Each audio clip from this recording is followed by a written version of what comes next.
மீனாட்சி மைந்தன் YouTube channel நண்பர்களுக்கும் நேர்களுக்கும் இனிய வணக்கம். இந்த நாள் இனிய நாளாக அமையட்டும். நம்மளோட சேனல் ஆன்மீக ரீதியான பதிவுகள் பார்த்துட்டு இருக்கோம். அந்த அடிப்படையில் நம்ம பார்க்கக்கூடிய பதிவு சஷ்டி விரதத்தின் கடைசி நாள் நாம் வழிபாடு செய்ய வேண்டிய முறை மற்றும் அந்த கலசத்தை எப்படி நம்ம நிர்மால்யம் செய்வது அப்படின்றத தெரிஞ்சுக்க போகிறோம். வாங்க வீடியோக்குள்ளே போகலாம்.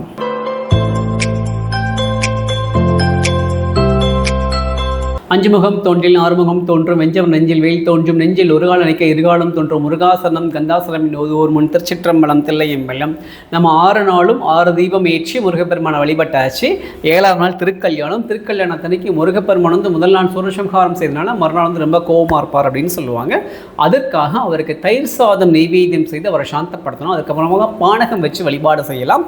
மாவிளக்கு கண்டிப்பாக போடணும்.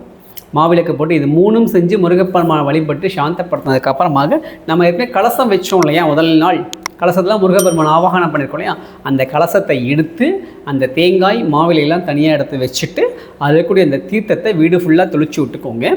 மீதி தீர்த்தம் இருந்ததுன்னா அது ஒரு வாட்டர் பாட்டிலை ஊற்றி வச்சுட்டு தினம்தோறும் வாசல் தொளிக்கும் போது அதில் கொஞ்சம் தண்ணி அந்த தீர்த்தத்தில் கொஞ்சம் ஊற்றி வாசல் தொளிக்கலாம்.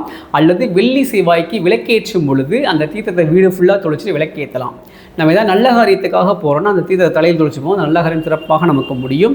நம்ம வீட்டில் குழந்தைகளோ பெரியவங்களோ யாரோ நோய்வாய்ப்பட்டு இருக்காங்க அப்படின்னா அவங்களுக்கு முருகப்பெருமான் நினச்சி இந்த தீர்த்தத்தை கொடுக்கும்போது நோய் சீக்கிரமாக குணமாகும். அந்த மாதிரி இந்த தீர்த்தத்தை ஒரு வாட்டர் பாட்டிலை ஊற்றி வச்சு பயன்படுத்துங்க. அந்த தேங்காயும் அந்த கலசத்தையும் உடனே கலைச்சிடுங்க. அந்த கலசத்தில் போட்ட அந்த நாணயம் நம்ம போட்டோம் இல்லையா, அதை எடுத்து உங்கள் வீட்டு பீரோவில் வச்சுக்கோங்க.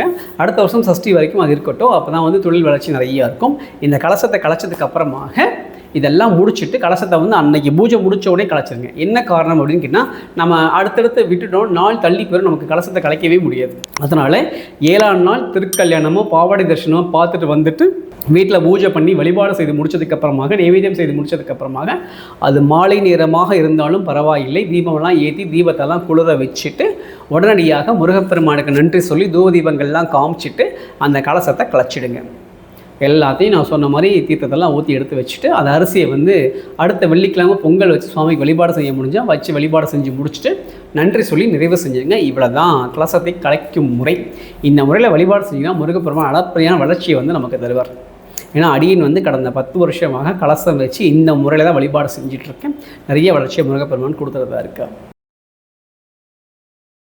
அடுத்த பதிவில் உங்களை சந்திக்கும் வரை உங்களது வெளிவருவது முருகனடிமை ஸ்ரீ மீனாட்சி மைந்தன்.